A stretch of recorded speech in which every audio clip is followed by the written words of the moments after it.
Robert just said maybe this isn't the way to do it. Do you think this is the way to do it? I think it's the second best way to do it. I think it's better if you can have a higher level of government administer this type of a tax. But the fact that it's a 0.1% tax against a relatively narrow base, gross receipts within the city of San Francisco, if you actually look at the research on the kinds of taxes that push companies out, that make them relocate, they're much more aggressive than that. And I was glad that Robert mentioned the Portland tax, because that one is somewhat similar to this. It's a surcharge on profits.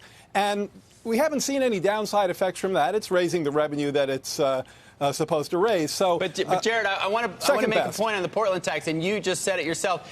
It probably won't be a significant tax. In Portland, it's raised somewhere between $2.5 to $3.5 million, depending on how the rest of the state, which even relative to the Portland city budget is a drop in the bucket. So is it really just symbolic as opposed to economically meaningful?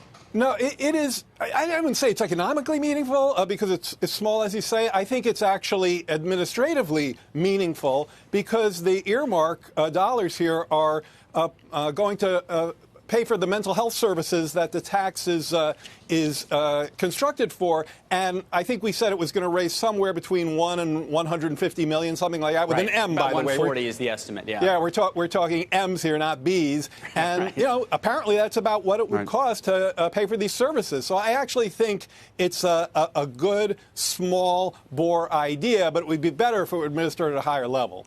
Jared, Walczak, I imagine you think this is a terrible idea. My question is, what would you do to fix the problems in San Francisco if this is not the right answer? Serious problems in San Francisco. There's a homeless problem. It's a very significant one in San Francisco. A lot of that has to do with things other than tax. It's almost impossible to build in San Francisco.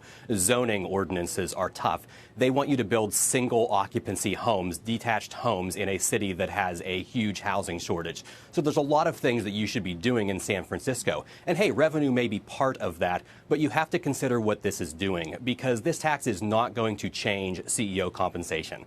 CEOs are not necessarily the most sympathetic population, but no one's going to change CEO compensation around this. What they may do is change their employment patterns within the city, because it's your median San Francisco employee. So you drop some of the lower compensated employees, you push them out of the city, and then you don't have to pay the tax or don't pay as much.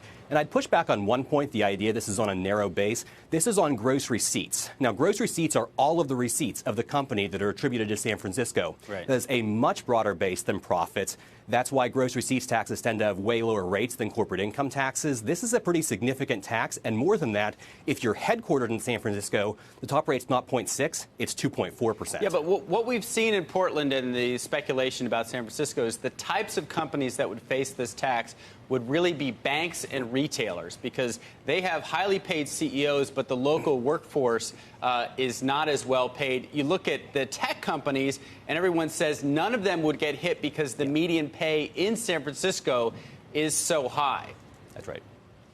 Yeah, I mean, a couple of things. So first of all, my understanding is that it's gross receipts within San Francisco. So Correct. I still consider that. So I consider that a pretty narrow base. But also, I mean, I think Jared makes makes one good point and one questionable. I think the very good point that we should all listen to from the other Jared is this idea that at root housing is such a significant problem, and it intersects with mental illness as well. And I think economists on both sides of the aisle would love to see loosening restrictions on zoning. That's not going to happen in San Francisco anytime soon. So they're faced with a mental illness, serious situation now, so they have to do something. Right. The other thing that I would push back on is this notion that somehow you're going to end up laying off lower paid workers. I mean, hypothetically, perhaps, you might end up lowering CEO pay. You might end up raising median pay. There's zero evidence, as far as I know, Jared can correct me if I'm wrong, there's zero evidence for the phenomenon that he is concerned about it. It's a possibility, but it's certainly not anything I've seen. Can I just in ask a research practical question? What's the chances this actually happens? Well, it's got to pass a 2/3 vote by the general public in the spring. most of the general public in San Francisco, like we saw with Proposition C, supports higher taxes on the wealthy and companies because they're not paying.